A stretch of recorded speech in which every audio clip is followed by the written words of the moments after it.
বাদশা নামদার দেরি করলেন না, নিজের সব কিছু বুঝিয়ে তারপরে চলে গেলেন উজির নামদার উজির কাছে ভারপ্রাপ্ত হিসাবে। সব কিছু বুঝিয়ে তিনি রাষ্ট্রীয় সফরে বাইরে চলে গেলেন। উজির কিছুদিন রাষ্ট্র চালানোর পর তার মনের ভিতরে ঝাঁকলো, এ দুনিয়া ক্ষণস্থায়ী, এ দুনিয়ায় বেশি দিন থাকলে থাকা যাবে না, ইচ্ছা করলেও থাকা যাবে না। যখন রব চায় তখনই চলে যেতে হবে। যখন তার মধ্যেই ফিকির চলে আসলো, রাষ্ট্রীয় সকল সুবিধা কাজকর্ম সকল ব্যবস্থাপনা ছেড়ে তিনি এক বন জঙ্গলে চলে গেলেন। ওইখানে গিয়ে লুকিয়ে লুকিয়ে তিনি তাসবিহ হাতে নিয়ে জিকির করতে লাগলেন। আল্লাহর নামের জিকির করতে করতে তিনি দিন পার করে দিলেন, ইবাদতে জিন্দেগি কাটিয়ে দিলেন। আর বলতে লাগলেন, আল্লাহ গো ক্ষমা করিয়া দাও, ভুল করিয়া ফেলেছি।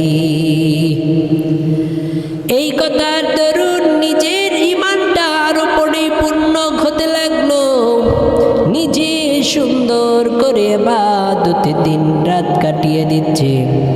ওই দিক দিয়ে রাষ্ট্র ক্ষমতার মধ্যে বিশৃঙ্খলা, কে হবে কোথায় গেল, কে হবে পরবর্তী এমন অবস্থায় থাকবে, যে বুঝবে দেশটিও সব কিছু পরিচালনা করতে পারবে এমন কে আছে, কি আছে, কেউ নাই।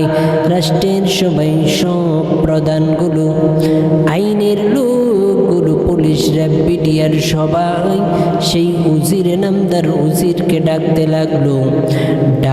লাগলো, খুঁজতে লাগলো। বিভিন্ন তথ্য প্রযুক্তি ব্যবহার করে কোথাও পাওয়া যাচ্ছে না, গেল কোথায়। কিছুদিন পর বাদশা নামদার চলে আসলো, এসে দেখতেছে ওই লোকটা নাই, উজির কোথায় গেল। কোনো সমস্যা হলো কিনা সমাধান করব, কোনো অভাব থাকলে বলো, অভাবটাকে দূর করব, কি হলো তাকে খুঁজে বের করো। এভাবেই খুঁজতে খুঁজতে বহুদিন চলে গেল। হঠাৎ একদিন খবর পেল অমুক বন জঙ্গলে একজন পাগল আছে। ওই পাগলের বেশের মতো লোকটাকে নিয়ে আসলো। আসার পর দেখলো ওই লোকটাই হলো উজির নামদার উজির।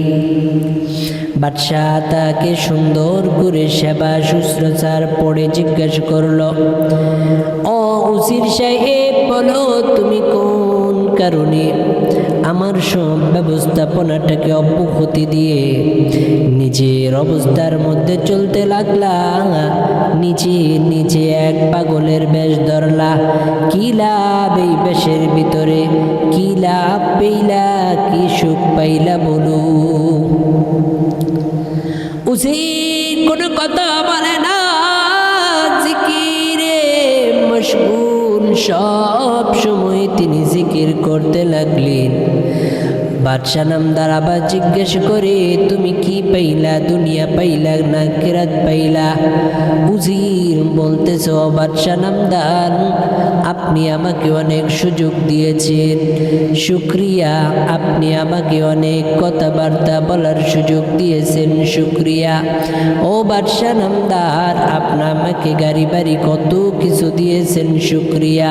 বাদশা গো শোনেন, এ দুনিয়ার বুকে আপনি কোথাও গেলে আমরা সেটাকে প্ল্যান করি, কখন কি কাজ করবেন, কখন কোনটা খাবেন, কখন ঘুমাইবেন, কোন কাপড়টা পরবেন, কিরকম ভাবে থাকবেন, কখন কোন কাজ করবেন, সবগুলো প্ল্যান আমরা করি। আপনি যখন যান, নিরাপত্তার বেষ্টনী আমরা তৈরি করি। আপনি যখন যাবেন তখন যাওয়ার জন্য সকল ব্যবস্থাপনা আমরা করি। আপনার জন্য সুখময় হয় এমনভাবে আমরা সব কিছু তৈরি করি। আপনার গোলামি করতাম, বিনিময় আপনি আমাকে অনেক কিছু দিতেন। বাদশা নামদার গো, এটা তো হলো ক্ষণস্থায়ী। আজকে যদি রব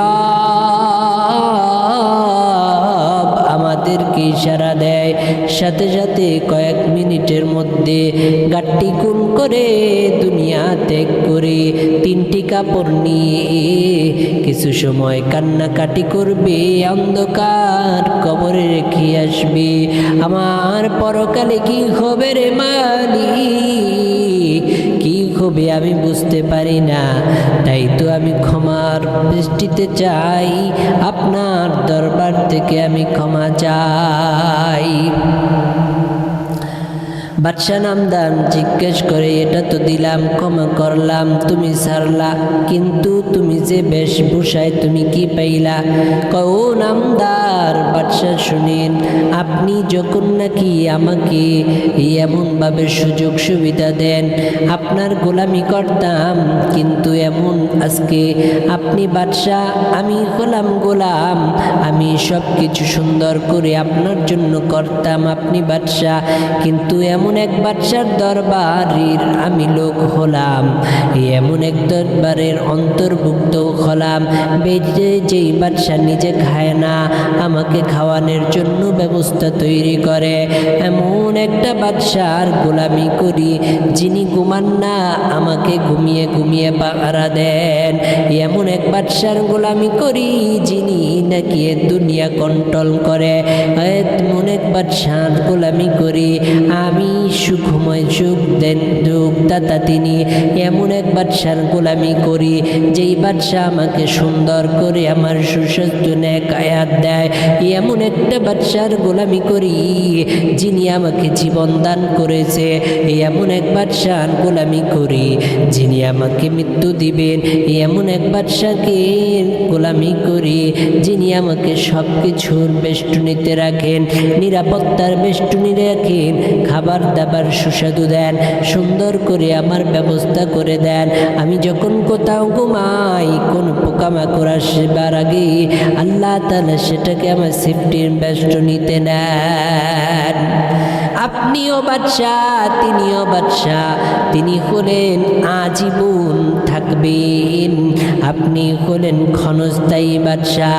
আপনার জন্য আমরা গোলামরা করি, আর এমন এক বাদশার দরবারে গেলাম, যিনি নিজে বান্দার জন্য সব কিছু করেন।